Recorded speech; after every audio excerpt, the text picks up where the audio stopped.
નમસ્કાર. ધોરણ 6 વિષય સામાજિક વિજ્ઞાન અને એકમ નંબર 7 જેના સ્વઅધ્યયન પોથી સોલ્યુશન માર્ગદર્શનમાં તમારું સ્વાગત છે.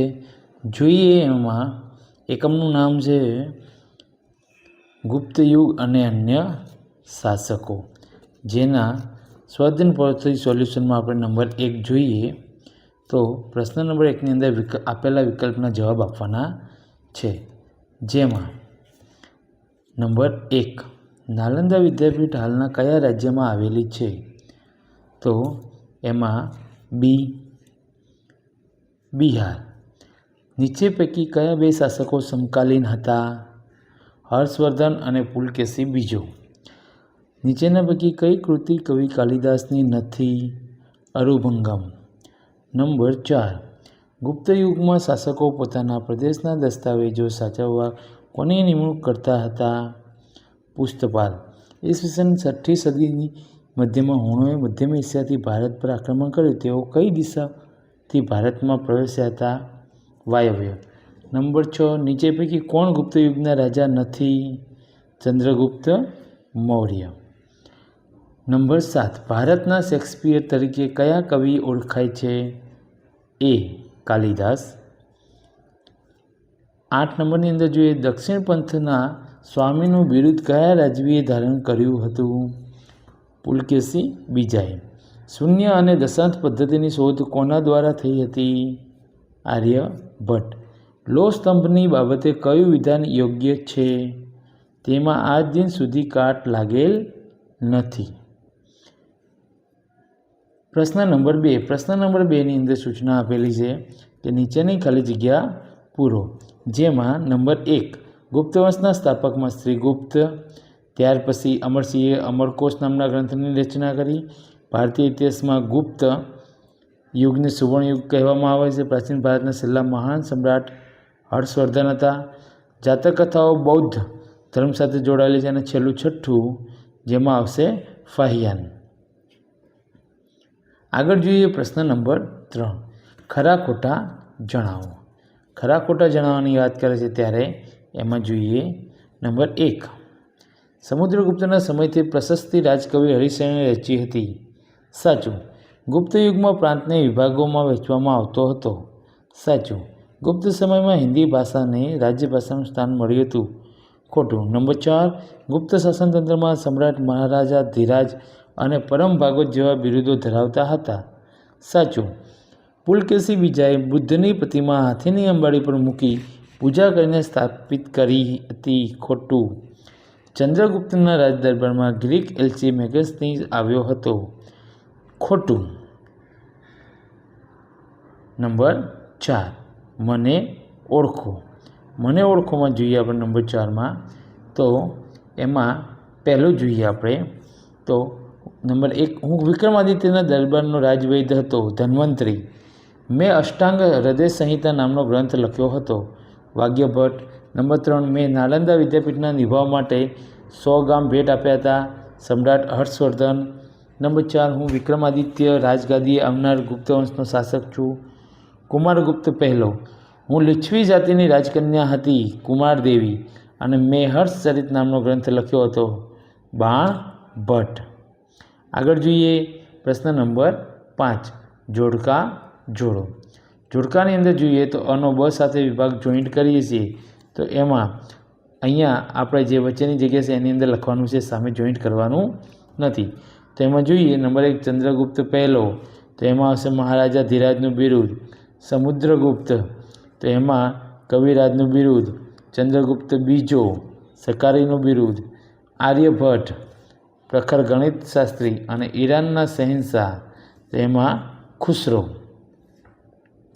આગળ જોઈએ પ્રશ્ન નંબર 6. પ્રશ્ન નંબર 6ની અંદર સૂચના આપી છે કે નીચે આપેલા દરેક વિધાનોના ખોટા શબ્દ પર છેકો મારી વિધાન ખરું બનાવો.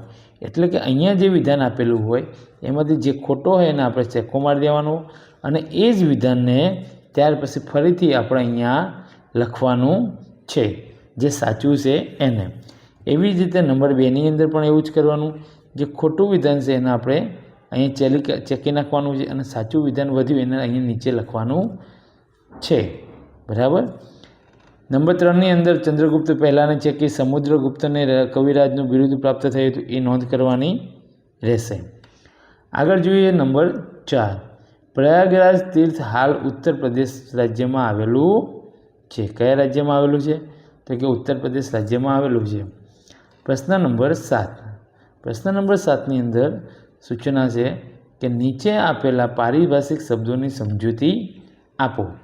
એમાં જોઈએ આપણે નંબર 1, મહાસંધિ વિગ્રહ.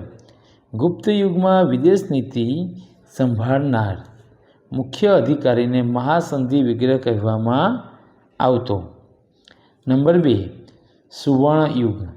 સુવર્ણયુગ જે સમયગાળામાં દેશ રાજકીય, આર્થિક, સાંસ્કૃતિક અને વૈજ્ઞાનિક ક્ષેત્રે ખૂબ પ્રગતિ કરે તેને સુવર્ણયુગ કહેવામાં આવે છે.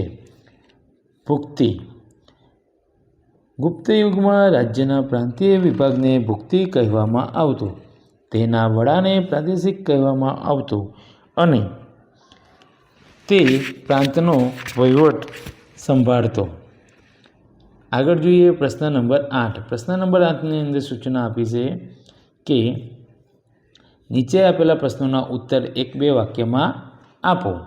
જેમાં જોઈએ નંબર 1, સમુદ્રગુપ્તના સમયની માહિતી. તો સમુદ્રગુપ્તના સમયની માહિતી અલ્હાબાદ શહેરના પ્રસિદ્ધ સ્તંભાલેખ પરથી અને તેના સિક્કાઓથી મળે છે.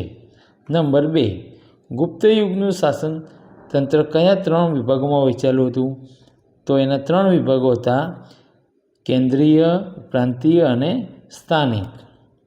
નંબર 3, રાજકવિ હરિસેને રચેલી પ્રશસ્તિઓમાં શાનું વર્ણન છે? તો કે રાજકવિ હરિસેને રચેલી પ્રશસ્તિઓમાં સમ્રાટ સમુદ્રગુપ્તના દિગ્વિજય અને તેની સાંસ્કૃતિક સિદ્ધિઓનું વર્ણન કરવામાં આવ્યું છે.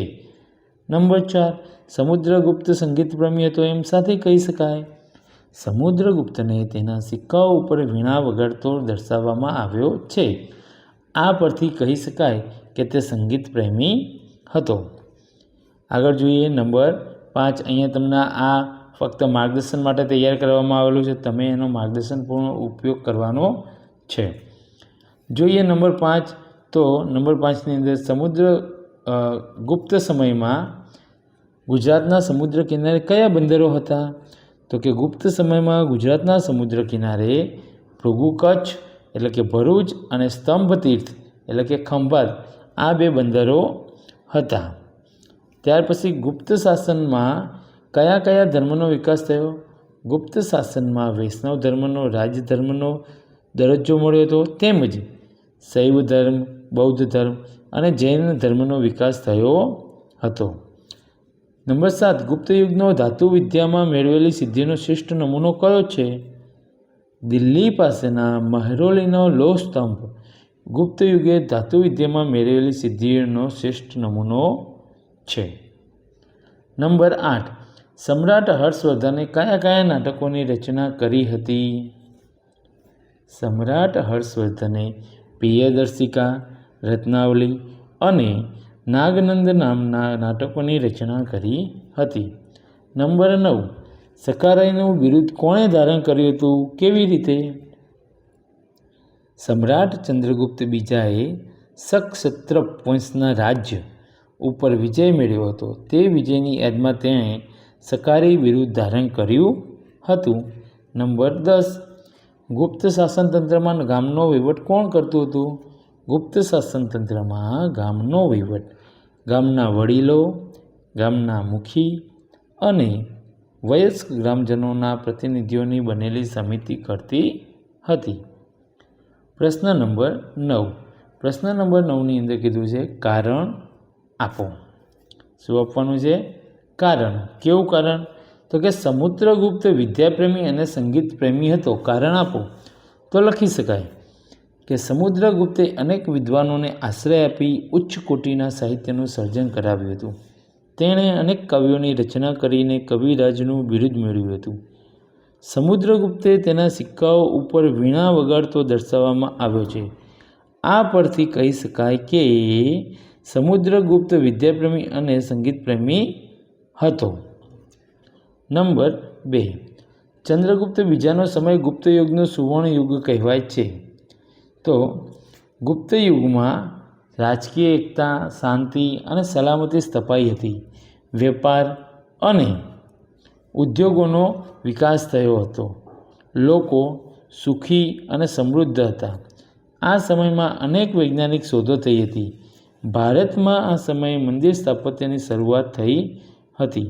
આથી ચંદ્રગુપ્ત બીજાનો સમય ગુપ્ત યુગનો સુવર્ણ યુગ કહેવાય છે. બરાબર. પ્રશ્ન નંબર 10. પ્રશ્ન નંબર 10ની અંદર કીધું છે કે નીચેના પ્રશ્નોના સવિસ્તાર ઉત્તર લખો. તો એમાં જોઈએ આપણે નંબર 1. આપણે અહીંયા નમૂના પૂરતો બનાવેલા છે. તમારે આનો ઉપયોગ તમારા માર્ગદર્શન માટે કરવાનો છે. જેમાં જોઈએ નંબર 1, ગુપ્ત યુગના કેન્દ્રીય વહીવટતંત્ર વિશે ટૂંકમાં જણાવો. હવે અહીંયા તમને આપ્યું છે એવું લખવું જરૂરી નથી. તમે તમારી રીતે પણ પાકું કરી અને લખી શકો. આ તમને નમૂના રૂપ આપવામાં આવેલું છે. ગુપ્ત યુગમાં શાસનતંત્ર મજબૂત અને કેન્દ્રીયકૃત હતું. રાજ્યનો સર્વોચ્ચ શાસક સમ્રાટ હતો.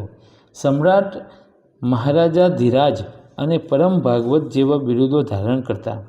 રાજ્યના વહીવટ, સૈન્ય અને ન્યાયતંત્રનો સર્વોચ્ચ અધિકાર સમ્રાટ પાસે હતો. સમ્રાટને સહાય કરવા માટે વિવિધ અધિકારીઓની નિમણૂક કરવામાં આવતી. નંબર 2. ગુપ્ત યુગની વિજ્ઞાન ક્ષેત્રની સિદ્ધિઓ કઈ હતી? તો ગુપ્ત યુગની વિજ્ઞાન ક્ષેત્રની સિદ્ધિઓમાં કહીએ તો આર્યભટ્ટ નામના ગણિતશાસ્ત્રીએ દશાંત પદ્ધતિ અને શૂન્યની શોધ કરી હતી. વરાહમિહિરે બૃહદ સંહિતા નામનો ખગોળશાસ્ત્રનો પ્રખ્યાત ગ્રંથ લખ્યો હતો. દિલ્હી પાસે સમ્રાટ ચંદ્રગુપ્ત બીજાએ ઊભો કરાવેલો મેહરૌલી લોહ સ્તંભ ગુપ્ત યુગની રસાયણશાસ્ત્રની ધાતુવિદ્યાની અજોડ સિદ્ધિનો નમૂનો છે, જેને હજુ કાટ લાગ્યો નથી. આ સિવાય પણ તમે લખી શકો છો વધારે મુદ્દા. આગળ જોઈએ પ્રશ્ન નંબર 11. ટૂંક નોંધ લખો. સમ્રાટ હર્ષવર્ધન. તો સમ્રાટ હર્ષવર્ધન વિશે અહીંયા ટૂંક નોંધ લખવાની છે. અહીંયા આપેલી છે એ જ લખવી જરૂરી નથી. એના નમૂના રૂપ આપેલી છે. તમે તમારી રીતે બાકી કરીને પણ અહીંયા ટૂંક નોંધ લખી શકો છો. ટૂંક નોંધની અંદર સમ્રાટ હર્ષવર્ધન વિશે ટૂંકી નોંધ કરવાની હોય, જેમાં એના સામ્રાજ્ય વિશે વાત કરાય, કઈ કઈ જગ્યાએ એનું વિશાળ સામ્રાજ્ય હતું, કઈ નદીના કિનારે હતું, ક્યાં સુધી વિસ્તરેલું હતું, કયો ધર્મ પાળતા હતા અને બીજા કયા ધર્મને એમને પ્રોત્સાહન આપ્યું હતું અને કઈ વિદ્યાપીઠને એમને 100 ગ્રામના દાન આપ્યા હતા. આ બધી વિગતો અહીંયા દર્શાવી. એ મુજબ તમે દર્શાવી તેમને વિજેતા, દાનવીર અને સાહિત્યપ્રેમી સમ્રાટ તરીકે જાણીતા થયા એવું કહી શકો. નંબર 2. ચંદ્રગુપ્ત બીજો વિક્રમાદિત્ય. તો એની વાત કરીએ તો એમાં સમ્રાટ ચંદ્રગુપ્તના અવસાન પછી ચંદ્રગુપ્ત બીજો મગધની ગાદીએ આવ્યો અને ત્યાર પછી તેણે જે સક્ષત્ર રાજ્યમાં એના વંશજોને હરાવી અને સકારી બિરુદ ધારણ કર્યું. તો એના વિશે પણ તમે અહીંયા ટૂંકી નોંધ લખી શકો છો. બરાબર. આગળ જોઈએ પ્રશ્ન નંબર 12. પ્રશ્ન નંબર 12ની અંદર કીધું છે કે નીચે આપેલ વ્યક્તિઓને તેમની ઓળખ મુજબ વર્ગીકરણ કરો. જેમાં નંબર 1 આપણે લેવું હોય તો લઈ શકીએ. વિદેશી પ્રવાસી ફાહિયાન અને હ્યુએન સાંગ. કવિ આપણે આમાંથી અલગ કરવાના છે. તો કવિની અંદર કાલિદાસ, બાણભટ્ટ અને વૈતાલભટ્ટ. વૈજ્ઞાનિક આર્યભટ્ટ અને વરાહમિહિર. તો અહીંયા આ એકમનું સ્વ અધ્યયન પોથી સોલ્યુશન માર્ગદર્શન પૂર્ણ થાય છે. આવા જ માર્ગદર્શનપૂર્ણ વિડીયો મેળવવા માટે અને અમારી સાથે જોડાયેલા રહેવા માટે અમારી ચેનલને આજે જ સબસ્ક્રાઈબ કરો, લાઈક કરો અને શેર કરો. આવજો.